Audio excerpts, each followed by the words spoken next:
भगवान गणेश को पार्वती माता का दुलारा कहा जाता है। गणेश जी को गजानन के नाम से भी जाना जाता है। वह अत्यंत चतुर है और उन्होंने एक बार लंकापति रावण को भी अपनी चतुराई का परिचय करवाया है। रावण अत्यंत ज्ञानी था, मगर वह गणेश जी के सामने नहीं टिक पाए थे। यह तो सभी जानते हैं कि रावण भगवान शिव का परम भक्त था और वह शिव भगवान की भक्ति में लीन रहता था। रावण ने एक बार अपनी पत्नी को वचन दिया कि वह महादेव का आत्मलिंग उनके लिए लेकर आएगा, लेकिन एक दूसरी कथा के अनुसार रावण को आत्मलिंग इसलिए चाहिए था क्योंकि वह अमर हो जाना चाहता था। रावण ने इसके लिए कठोर तपस्या की थी और भगवान शिव रावण की तपस्या से प्रसन्न हो गए थे। लेकिन भोलेनाथ तो सबके हैं, वह अपने भक्तों को किसी चीज के लिए मना नहीं करते। उन्होंने रावण के हाथ में आत्मलिंग दे दिया, लेकिन साथ ही भगवान शिव ने एक बात बोली कि वह इस लिंग को लंका पहुंचने से पहले कहीं भी धरती पर रख नहीं सकता।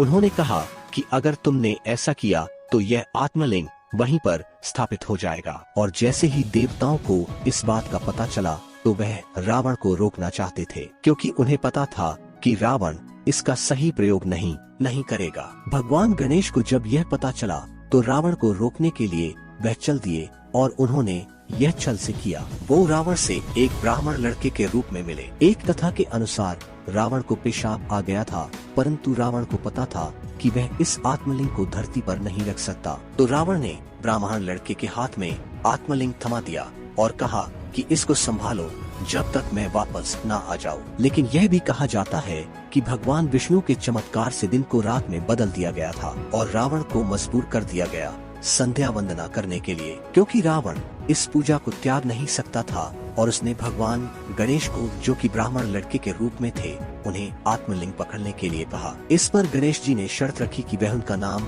रावण को 3 बार पुकारेंगे और रावण उनकी पुकार सुनकर वापस नहीं आया तो वह इस आत्मलिंग को नीचे रख देंगे। इसके बाद गणेश जी ने जानबूझकर रावण का नाम 3 बार एक ही सांस में पुकारा और आत्मलिंग नीचे रख दिया। रावण जब लौटकर आया और आत्मलिंग को जमीन पर रखा देखा तो वह तहस नहस हो गया। रावण ने काफी कोशिश की, लेकिन वह आत्मलिंग को वहां से नहीं उठा पाया। है सबसे बलवान और इसी जगह पर महाबलेश्वर मंदिर बन गया। यह जगह कर्नाटका में स्थित है और यहाँ पर हर साल लाखों भक्त भगवान शिव के दर्शन करने के लिए आते हैं। तो ये थी रावण और भगवान शिव के आत्मलिंग की कथा और कैसे विघ्नहर्ता गणेश जी ने अपनी सूझबूझ और चतुराई से संसार और देवलोके को बचा लिया, क्योंकि रावण को अगर आत्मलिंग मिल जाता तो उसे युद्ध में हराना असंभव हो जाता। भगवान के चमत्कार और उनकी लीला से कोई नहीं बचा है और रावण की कहानी इस बात का आधार है कि अगर हमारी मनोकामना हानि पहुंचाने की हो